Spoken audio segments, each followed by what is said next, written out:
आज का हमारा प्रश्न है कि मानव सदा किस वस्तु की खोज में भटकता रहता है। आखिर वह क्या वस्तु है जिसकी खोज में मानव सदा भटकता रहता है, प्रतिदिन प्रतिपल हर समय बस भटकता रहता है। किस वस्तु की तलाश में भटकता रहता है। आइए आज के इस वीडियो में हम जानेंगे कि वह क्या वस्तु है जिस वस्तु की तलाश में मानव सदा भटकता रहता है। तो वीडियो में प्रवेश करने से पूर्व चैनल पर जो नए हैं वह चैनल को सब्सक्राइब करें और हाँ, बेल आइकन को जरूर प्रेस करें। चलिए समझते हैं कि वह क्या वस्तु है जिस वस्तु की तलाश में मानव सदा घूमता रहता है, भटकता रहता है। तो इसका उत्तर एक शब्द में है। इसका उत्तर वह क्या है? आनंद, प्रेम, आनंद, मजा, अच्छापन, सुख। इसकी तलाश में सदा मानव भटकता रहता है। कैसे? समझिए।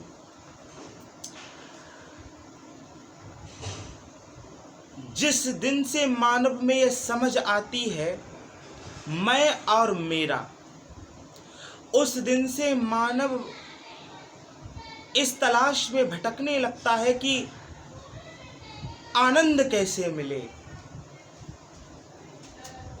आनंद कैसे मिले। आनंद की तलाश में भटकता रहता है।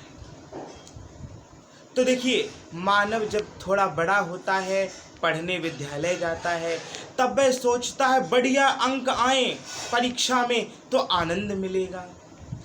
वह मेहनत करता है, बढ़िया अंक आते हैं, आनंद मिलता है। हाँ हाँ हाँ, बहुत अच्छे अंक आए, बहुत खुश होता है मानव।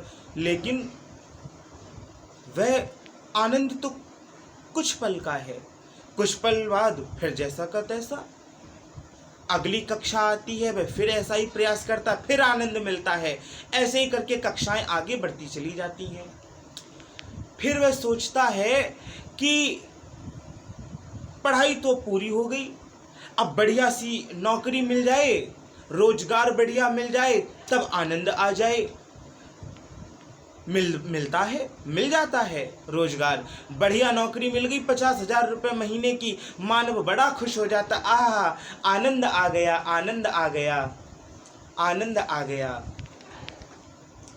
लेकिन यह आनंद भी 2 ही दिन का है। अब 2 दिन बाद लगने लगता, अरे भाई, हम 50,000 की नौकरी कर रहे हैं, इसमें क्या आनंद है। 1,00,000 रुपये महीने की नौकरी होती तो आनंद आ जाता। लग जाता है प्रयास में, भाग दौड़ में, मेहनत करने लगता है। किसके लिए? आनंद के लिए। 1,00,000 के आनंद के लिए फिर वह मेहनत करता है और उसे 1,00,000 का आनंद मिल जाता है।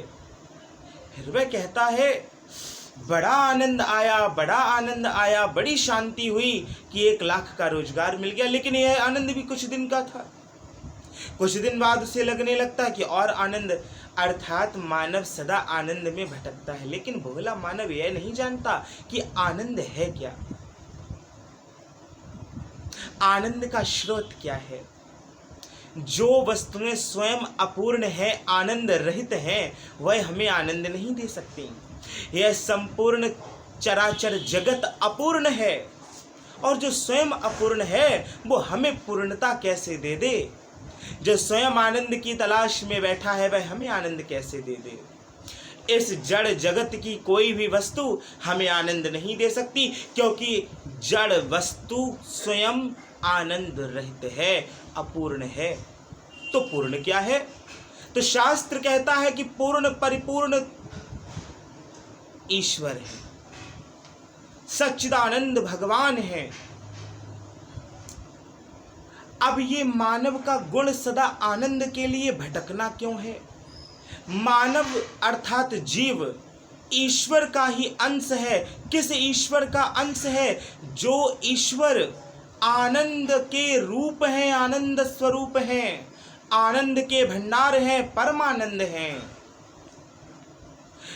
तो अब मानव तो है अल्प बुद्धि, वह भटक तो रहा है कि कुछ चाहिए है मुझे, मुझसे कुछ छूट गया सो चाहिए है, और जो छूट गया उसकी तलाश में भटकता है। लेकिन इस जड़ जगत की वस्तुओं को देख देख कर मन बहलाता रहता है और उन्हीं में अपना आनंद ढूंढता रहता है, लेकिन वह अपने जीवन को पूरा कर बैठता है, अर्थात पैदा होकर बुढ़ापे तक पहुंचकर इस शरीर को त्यागने की स्थिति में पहुंच जाता, अर्थात मरने की स्थिति में आ जाता है।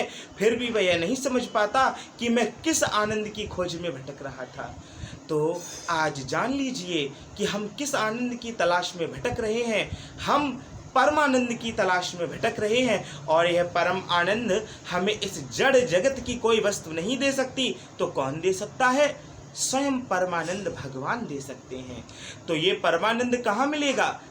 कहीं नहीं, हमारे अंतःकरण में ही यह परमानंद छिपा बैठा है। इसे पहचानना है, हमें ईश्वर का सदा चिंतन करना है। देखिए, मैं सदैव एक ही बात कहता हूं कि ईश्वर का चिंतन, क्योंकि इस जड़ जगत की हर समस्या का हल है ईश्वर का चिंतन। देखिए, भगवान के भजन में लग जाइए, आपको परमानंद मिलेगा। एक वाक्य है, एक शब्द है जिसके स्मरण से तुरंत परमानंद की अनुभूति होती है। वह क्या है? वह है हरे राम राम राम हरे हरे, हरे कृष्ण कृष्ण कृष्ण हरे हरे, हरे राम राम राम हरे हरे, हरे कृष्ण कृष्ण कृष्ण हरे हरे। यही नाम, यही धुन, यही गीत संगीत, जो कुछ है वह यही है और यही परमानंद है। इसी में लग जाइए, आपको परमानंद की प्राप्ति हो जाएगी। इसी के साथ ही अब मैं आपसे विदा लेता हूँ। जय माता की दोस्तों।